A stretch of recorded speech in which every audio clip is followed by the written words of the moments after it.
سارے نبی ہیں مقتدی، میرے نبی ہیں پیشوا۔ الحمدللہ رب العالمین والصلاة والسلام علی سید الانبیاء والمرسلین وعلى آلہ واصحابہ اجمعین۔ اعوذ باللہ السمیع العلیم من الشیطان الرجیم، بسم اللہ الرحمن الرحیم۔ صلاۃ الوتر، وتر کی نماز جو رسول اللہ صلی اللہ علیہ وسلم عموماً عشاء کے بعد سے لے کر کے فجر سے پہلے ادا فرما لیا کرتے تھے، اس کے بارے میں بعض مسائل میں اختلاف ہیں۔ خاص طور پہ جمہور اہل علم اور احناف کے ہاں اس مسئلہ پر اختلاف ہے کہ وتر کی رکعت کتنی ہے۔ احناف کا یہ مذہب ہے کہ وتر کی صرف 3 ہی رکعت ہیں۔ احادیث میں جو 1 رکعت وتر کا ذکر آتا ہے یا 3 سے زائد کا ذکر آتا ہے، 5، 7 یا 9 رکعت، اس کی وہ مختلف تعویلات کرتے ہیں یا مختلف اس کے جوابات دیتے ہیں۔ اس کے اپنے دلائل ہیں۔ دلائل کا ہونا کمال نہیں ہے، اصل کمال یہ ہے کہ دلیل جو لی جا رہی ہے، دلیل جو دی جا رہی ہے، اس دلیل کے اندر وہ بات بھی پائی جاتی ہو جو بات کہی جا رہی ہے۔ اتفاق سے ایسا نہیں ہے، اس مسئلے پر انکار کرتے ہیں، حالانکہ ان کے جو بزرگ ہیں وہ اس بات کا اثبات کیا کرتے تھے، اقرار کیا کرتے تھے۔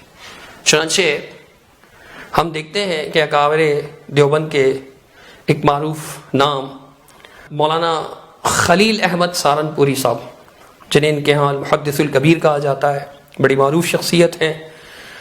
سنن نبی داؤد کی شرح بذل المجہود عربی میں لکھی اور کئی جلدوں میں چھپی ہے۔ ان کی ایک کتاب ہے براہین قاطعہ کے نام سے، جو ایک میلادی کے جواب میں انہوں نے لکھی تھی۔ میلادی نے 1 رکعت وتر پر بھی تنقید فرمائی۔ ان کے جواب میں حضرت مولانا خلیل احمد سہارنپوری صاحب نے اپنی کتاب میں کیا لکھا دیکھ لیجئے۔ صفحہ 7 پر حضرت لکھتے ہیں کہ وتر کی 1 رکعت احادیث صحیحہ میں موجود ہے۔ عبداللہ بن عمر اور ابن عباس وغیرہما صحابہ رضی اللہ عنہم اس کے مقر ہیں۔ مقر یعنی اقرار کرنے والے، اس بات کا اقرار کرتے ہیں 1 رکعت وتر کا۔ اور مالک و شافعی و احمد رحمہم اللہ کا وہ مذہب 1 رکعت وتر، پھر اس پر طعن کرنا مؤلف کا ان سب پر طعن ہے، کہو اب ایمان کا کیا ٹھکانہ۔ براہین قاطعہ صفحہ 7، حضرت مولانا خلیل احمد سہارنپوری صاحب یہ بات بیان فرما رہے ہیں۔ پوچھتے ہیں کہ جب ایک مسئلہ حدیث سے ثابت ہے، صحیحہ کی حدیث سے ثابت ہے، اور رسول اللہ صلی اللہ علیہ وسلم کے صحابہ سے ثابت ہے، پھر ائمہ میں امام مالک رحمہ اللہ، امام شافعی رحمہ اللہ، امام احمد بن حنبل اور کئی اہل علم اس بات کے قائل ہیں، اس کے باوجود بھی آپ اس مسئلے پر طعن فرماتے ہیں، طعن و تشنیع فرماتے ہیں، تو بتائیے آپ کے ایمان کا کیا ٹھکانہ۔ ایمان کا معاملہ اس لیے آ جاتا ہے کہ جب ایک مسئلہ رسول اللہ صلی اللہ علیہ وسلم سے ثابت ہو، پھر صحابہ سے بھی ثابت ہو، تو جس کے دل میں ایمان ہوگا وہ اس پر انکار نہیں کرے گا، اس پر طعن نہیں کرے گا، اس کا اقرار ہی کرے گا۔ ٹھیک ہے، وہ یہ کہتے کہ زیادہ کہ ٹھیک ہے بھائی یہ بھی ثابت ہے، جو ہم کر رہے ہیں وہ بھی ثابت ہے، لیکن انکار کر دینا یا پھر اس پر طعن تشنیع کرنا، دلائل کی وجہ سے انکار اور چیز ہوتا ہے۔ اور پھر میں کیا زیادہ تعویل کروں، خود حضرت مولانا خلیل احمد سہارنپوری صاحب نے یہ لکھا ہے، لیکن ہمارے قرآن کرم فرما حضرت مولانا مفتی طارق مسعود صاحب مد ظلہ کیا ارشاد فرماتے ہیں، ذرا سن لیجئے۔ حدیث میں 1 رکعت وتر نہیں ہے۔ حدیث میں جو آتا ہے کان النبی صلی اللہ علیہ وسلم یوتر بواحدۃ، نبی 1 رکعت وتر پڑھتے تھے، یہ ترجمہ ہم نے خود کیا ہے۔ پوری حدیث میں امام طحاوی نے حدیث کے الفاظ نقل کیے ہیں کہ اوتر بواحدۃ توتر لکم ما صلیتم، 1 رکعت کے ذریعے پچھلی نمازوں کو طاق بنا دو۔ ایون اور آڈ کا لفظ سنا ہوگا نا، ایون کہتے ہیں جو 2 پہ تقسیم ہو جائے آڈ کہتے ہیں جو 2 پہ تقسیم نہ ہو، طاق عدد جسے کہا جاتا ہے اردو میں.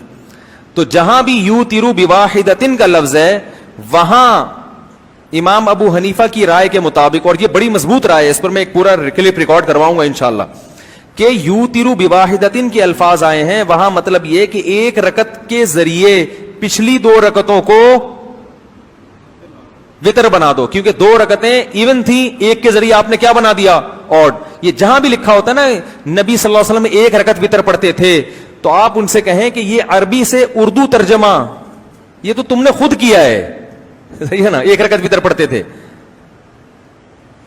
یوتر بواحدۃ کا مطلب 1 رکعت وتر بھی آتا ہے اور 1 رکعت کے ذریعے پچھلی نمازوں کو جفت بنانا بھی آتا ہے، دونوں آتے ہیں. تو احناف کا مستدل صحیح مسلم کی حضرت عائشہ کی حدیث ہے. وہ حدیث یہ ہے کان النبی صلی اللہ علیہ وسلم یوتر بثلاث، 3 رکعت کے ذریعے طاق بناتے تھے اپنی پچھلی نمازوں کو. آپ نے سنا حضرت مفتی صاحب یہ فرماتے ہیں کہ حدیث میں 1 رکعت وتر نہیں ہے، حالانکہ خلیل احمد سہارنپوری صاحب جو اکابر علماء دیوبند میں سے ہیں وہ فرماتے ہیں کہ صحاح کی حدیث سے ثابت ہے. حضرت فرماتے ہیں حدیث میں نہیں ہے. اب معلوم نہیں کہ مفتی طارق مسعود صاحب علم میں حضرت محدث الکبیر خلیل احمد سہارنپوری صاحب سے بھی آگے نکل گئے، یا یہ ان کے علم کا نقص ہے جو یہ کہہ رہے ہیں کہ حدیث میں نہیں ہے. پھر آگے ارشاد فرماتے ہیں کہ جو حدیث میں آتا ہے کان النبی صلی اللہ علیہ وسلم یوتر بواحدہ، کہ رسول اللہ صلی اللہ علیہ وسلم 1 رکعت وتر پڑھتے تھے، کہتے ہیں یہ ترجمہ ہم نے خود کیا ہے، یہ ترجمہ ہم نے خود کیا ہے. پھر امام طحاوی رحمۃ اللہ علیہ کے نقل کردہ الفاظ بھی بیان کیے مفتی صاحب نے. تو پھر وہ یہ اس کے بعد کہتے ہیں کہ جی جہاں بھی یوتر بواحدۃ کے لفظ ہیں وہاں امام ابو حنیفہ رحمہ اللہ کی رائے کے مطابق مطلب یہ ہے کہ 1 رکعت کے ذریعے پچھلی 2 جتنی بھی رکعتیں 2 پڑھی آپ نے ان کو وتر بنا دو، یہ مطلب ہے اس کا. پھر خود ہی فرماتے ہیں کہ یوتر بواحدۃ کا مطلب 1 رکعت بھی آتا ہے، 1 رکعت بھی آتا ہے اور 1 رکعت کے ذریعے پچھلی نمازوں کو جفت بنانا بھی آتا ہے. جفت سیاق کلام کی اگر سیاق کلام پہ توجہ دیا جائے تو جفت ایسا معلوم ہوتا ہے کہ سبقت لسانی ہے. حضرت مولانا مفتی طارق مسعود صاحب اس موقع پر کہنا تو یہ چاہتے تھے کہ جی وطر بنا دیتا ہے، لیکن سبقت لسانی سے غلطی سے توجہ نہیں ہوتی بعض اوقات جلد بازی میں کہ انسان کون سا لفظ بول رہا ہے، تو پھر وہ جو ہے وہ جفت کا لفظ نکل گیا ان کی زبان سے. کوئی بات نہیں، ایسا ہو جاتا ہے. تو یعنی 2 مطلب بتا رہے ہیں کہ ایک تو یہ مطلب آتا ہے کہ 1 رکعت بھی آتا ہے اور 1 رکعت کے ذریعے پچھلی نمازوں کو طاق بنانا یہ بھی آتا ہے. دونوں مطلب آتے ہیں. جب حضرت دونوں مطلب آتے ہیں تو پھر آپ یہ تو نہ کہیے نا کہ جی یہ ترجمہ آپ نے خود کیا ہے، یہ ترجمہ تو آپ کرتے ہیں، یہ ترجمہ تو بنتا ہے نا. جب آپ خود کہہ رہے ہیں کہ 2 مطلب ہو سکتے ہیں، یہ مطلب بھی بنتا ہے، یہ مطلب بھی بنتا ہے، جب 1 رکعت وتر مطلب بنتا ہے پھر آپ انکار تو نہ کیجئے کہ یہ خود کرتے ہو. تم خود تو نہیں کرتے ہیں، بنتا ہے تو کرتے ہیں، ایسے تو نہیں کرتے. بہرحال اب آگے حضرت صاحب انکار کر رہے ہیں. آئیے ہم دیکھتے ہیں کہ حضرت کا یہ انکار درست ہے یا غلط، حدیث کیا کہتی ہے اس بارے میں. چنانچہ ہم دیکھتے ہیں صحیح مسلم شریف میں حدیث ہے، حدیث نمبر 736، اور یہ حدیث سیدہ عائشہ صدیقہ رضی اللہ تعالیٰ عنہا سے مروی ہے، جن کے بارے میں خود مفتی صاحب ارشاد فرماتے ہیں، سن لیجئے. اور حضرت عائشہ جتنا نبی کی نماز کو جانتی تھی اتنا کوئی اور نہیں جانتا تھا.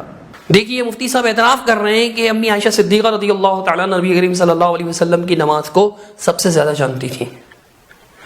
جب وہ سب سے زیادہ جانتی تھیں تو سنیے وہ کیا ارشاد فرماتی ہیں. صحیح مسلم کی حدیث نمبر 736 بیان فرماتی ہے کہ کان رسول اللہ صلی اللہ علیہ وسلم یصلی فیما بین ان یفرغ من صلاة العشاء وهي التي يدعو الناس الاتمة الى الفجر 11 ركعة يسلم بين كل ركعتين ويوتر بواحدة. یہ میں نے متن پڑھا عربی میں، حدیث نمبر 736 سے مسلم شریف. ترجمہ میں خود نہیں کر رہا، ہوتا تو یہی ہے کہ ہم قرآن کی آیت پڑھتے ہیں اس کا ترجمہ کرتے ہیں، حدیث پڑھتے ہیں اس کا ترجمہ کرتے ہیں تاکہ آمد الناس کو سمجھ میں آئے، لیکن یہاں میں نہیں کر رہا. اس کی ایک وجہ ہے. وجہ کیا ہے سنیے مفتی طارق مسعود صاحب سے. لوگ جو ہے نا مجتہدین سے بدگمان کرتے ہیں، ایک طرف کی روایت پیش کرتے ہیں، اور عوام تو اتنی جاہل ہے کہ اس کو یہ بھی نہیں پتا ہوتا کہ یہ ترجمہ بھی صحیح کر رہا ہے کہ نہیں. اور پھر ایسی عوام اپنے آپ کو کیا کہتے ہیں، محقق ہیں، ہم کسی کی تقلید نہیں کرتے. آپ نے سنا مفتی صاحب یہ کہہ رہے ہیں کہ جی لوگ مجتہدین سے بدظن کرتے ہیں، حالانکہ کوئی بھی مجتہدین سے بدظن نہیں کرتا۔ اگر کوئی یہ کہہ دیتا ہے کہ فلاں مجتہد کے کسی اجتہاد میں خطا ہے، ان کی یہ بات درست نہیں ہے، اس کے یہ دلائل ہیں، تو مجتہد سے قطعاً بھی بدظن نہیں کر رہا ہوتا، چونکہ اہل السنہ والجماعہ کا اس بات پر اتفاق ہے کہ المجتہد قد یخطی و یصیب، رسول اللہ صلی اللہ علیہ وسلم کے علاوہ کسی کو بھی معصوم عن الخطا نہیں مانتے۔ کہتے ہیں کہ مجتہد تو وہ ہوتا ہے جس کی بات درست بھی ہوتی ہے اور اس سے غلطی بھی ہو جاتی ہے۔ جب درست ہوتی ہے تو ہم خوش ہوتے ہیں اور غلطی ہوتی ہے تو ہم تعان نہیں کرتے، صرف یہی کہتے ہیں کہ یہ ان کی خطا ہے، لیکن کوئی بات نہیں، ان کے لیے تو اللہ تعالیٰ کی رحمت ہے، مجتہد تھے جی، اگر خطا بھی ہوگی ایک اجر تو ان کو ملے گا۔ وَإِنْ أَخْطَأَ فَلَهُ أَجْرٌ، صحیح بخاری کی حدیث ہے، اگر وہ خطا بھی کرنے مجتہد، فیصلہ کرنے والا حاکم، تو اسے ایک اجر تو بہرحال ملے گا۔ ہم تو ان کے بارے میں یہ گمان رکھتے ہیں، بدظن نہیں کرتے ہیں۔ آگے یہ کہتے ہیں کہ جی ان کو تو عوام کو تو اتنی جاہل ہے عوام، ان کو تو یہ بھی نہیں پتا ہوتا کہ یہ ترجمہ جو کر رہے ہیں یہ صحیح ہے یا غلط ہے، اتنا بھی نہیں پتا ہوتا ان کو، اور ویسے بڑے محقق بن رہے ہوتے ہیں۔ یہ وجہ ہے کہ میں ترجمہ خود نہیں کر رہا۔ ترجمے کے لیے ہم نے انتخاب کیا ہے، ان کے ایک معتبر اشاعتی ادارہ ہے جو حضرت مولانا مفتی تقی عثمانی صاحب ان کے بھائیوں وغیرہ بھتیجوں کا ادارہ اسلامیات انارکلی لاہور میں۔ صحیح مسلم کا یہ ترجمہ جو ہے مولانا عابد الرحمن صدیقی کاندلوی صاحب نے کیا ہے، اور اس ترجمے پر اس کی جدید حواشی جو ہے حضرت مولانا مفتی محمد عبداللہ فاضل تخصص فی الافتاء جامعہ دارالعلوم کراچی نے کیا ہے، یعنی مزید حواشی اور فوائد وغیرہ نقل کیے ہیں۔ اس کی تقریر جو ہے مفتی اور استاد الحدیث جامعہ دارالعلوم کراچی کے مفتی بھی ہیں اور استاد الحدیث بھی ہیں وہاں پر، مولانا مفتی محمود اشرف عثمانی صاحب نے لکھی ہے اس پر تقریر۔ یہ سبھی مفتی اور علماء جو ہیں علماء دیوبند میں سے ہیں، ان کا ترجمہ ہے۔ وہ ترجمہ کیا کرتے ہیں میں آپ کے سامنے پڑھ کے سناتا ہوں۔ ترجمہ لکھا ہے کہ حضرت عائشہ رضی اللہ عنہا زوجہ نبی اکرم صلی اللہ علیہ وسلم بیان کرتی ہیں کہ رسول اللہ صلی اللہ علیہ وسلم عشاء کی نماز سے فجر تک 11 رکعت پڑھتے اور ہر 2 رکعت کے بعد سلام پھیرتے اور 1 رکعت کے ذریعے وتر بنا لیتے۔ عشاء سے فجر تک 11 رکعت پڑھتے، ہر 2 رکعت پر یسلم بین کل رکعتین ویوتر بواحدۃ، ہر 2 رکعت پر سلام پھیرتے تھے اور آخر میں 1 وتر کے ذریعے ان کو جو ہے وتر بنا دیتے تھے، طاق بنا دیتے تھے۔ اب جب اللہ کے رسول صلی اللہ علیہ وسلم 11 پڑھتے تھے، ہر 2 کے بعد سلام پھیرتے تھے، تو آپ سوچئے کہ 5 سلام پھیرنے کے بعد کتنی نمازیں ہو جائیں گی؟ 2 2 2 کر کے 10 رکعت ہو جائیں گی۔ آخر میں اللہ کے رسول صلی اللہ علیہ وسلم 1 رکعت وتر پڑھتے تھے کہ نہیں؟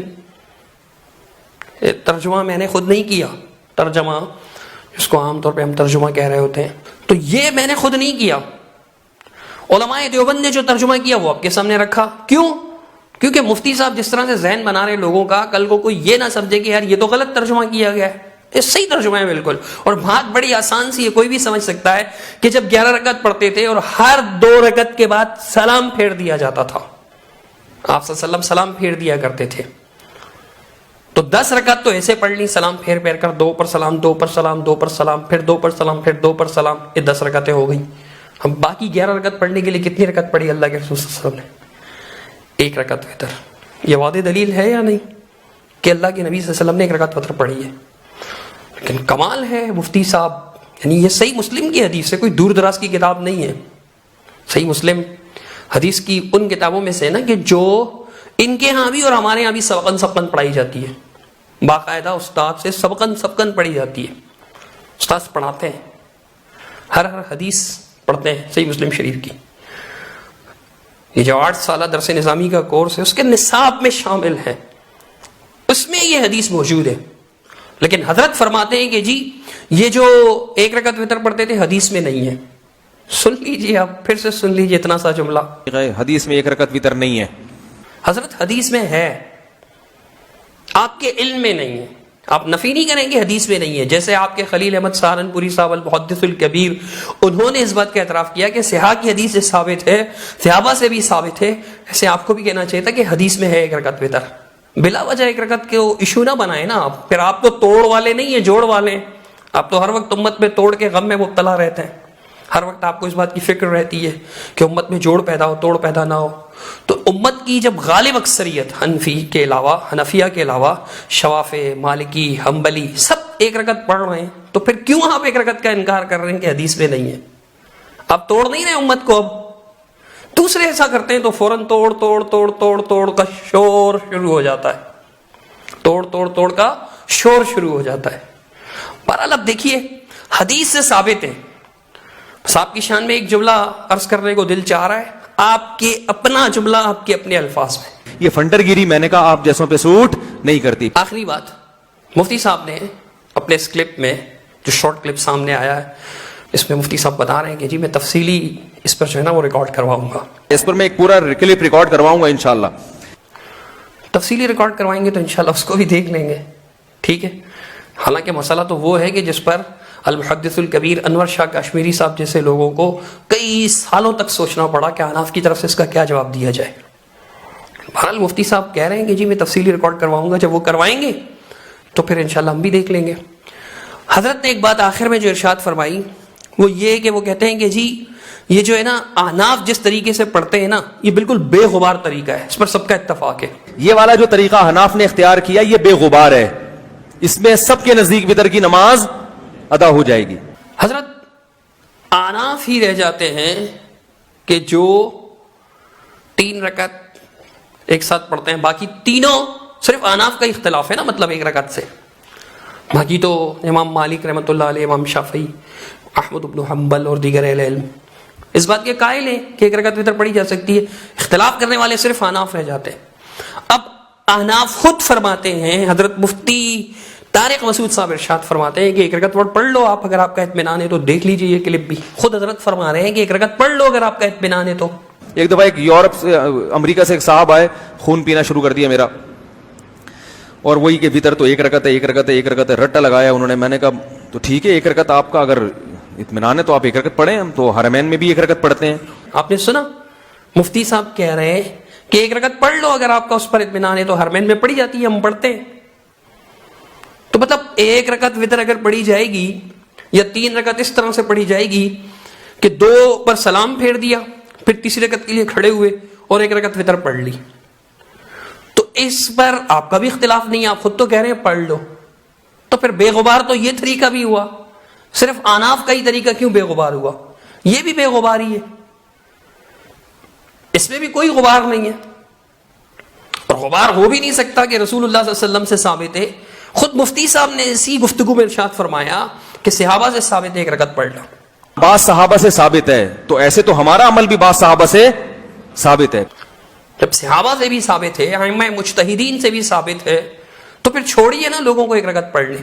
پابند نہ کیجیے ہونے کے جی نہیں تم نے 3 ہی پڑھنے، تم حنفی ہو بس تم نے 3 پڑھنے. بھائی اللہ کے رسول نے ایک پڑھی، صحابہ نے ایک پڑھی، اگر ہم پڑھ لیں گے، ائمہ مجتہدین نے بھی پڑھی، اگر ہم پڑھ لیں گے تو کیا حرج ہے؟ نہیں تم نے 3 ہی پڑھنی ہے، 3 ہی واجب ہیں. یہ تو زیادتی ہے نا، 3 کو تو واجب نہ کریں نا آپ. کوئی ایک پڑھ لے، جب رسول اللہ صلی اللہ علیہ وسلم نے پڑھی، صحابہ نے پڑھی، ائمہ مجتہدین سے ثابت ہے، تو کوئی ایک پڑھ لے، اس میں کیا حرج ہے؟ یہ کوئی کفر اسلام کا مسئلہ تو نہیں ہے نا. اگر 3 پڑھنا ثابت ہے، 1 پڑھنا ثابت ہے، تو پھر کفر اسلام کا مسئلہ تو نہیں ہے نا کہ جس پہ آپ اتنی کوشش فرما رہے ہیں کہ کسی طرح لوگوں کو اس سے روک دیا جائے، حتیٰ کہ آپ انکار فرما دیتے ہیں کہ جی حدیث میں نہیں ہے، حالانکہ حدیث میں ہے. اللہ تعالیٰ آسانی فرمائے، اللہ تعالیٰ سمجھ عطا فرمائے، اللہ تعالیٰ واقعتاً حقیقت میں امت میں جوڑ پیدا کرنے والا بنا. جب آپ حضرت گفتگو فرماتے ہیں نا اختلافی مسائل پر تو امت میں توڑ پیدا نہیں ہوتا، تو جب دوسرے گفتگو کرتے ہیں، دلائل دیتے ہیں اور آپ کے دلائل کا جواب دیتے ہیں تو اس سے بھی توڑ پیدا نہیں ہوتا. یہ عجیب بات ہے کہ آپ کی باری میں تو کوئی توڑ نہ ہو، دوسروں کی باری میں صرف توڑ ہی توڑ ہو. یہ تو پھر دوہرا معیار ہوگا، ڈبل اسٹینڈرڈ ہوگا. آپ جیسے منصف مزاج شخص کو تو کم از کم ایسی باتوں سے اوائڈ کرنا چاہیے. اللہ تعالیٰ توفیق عطا فرمائے. اقول قولی ھذا استغفر اللہ. سن ہمارے مولا، سن ہمارے داتا، ہم فقیر تیرے، تو ہے شہنشاہ.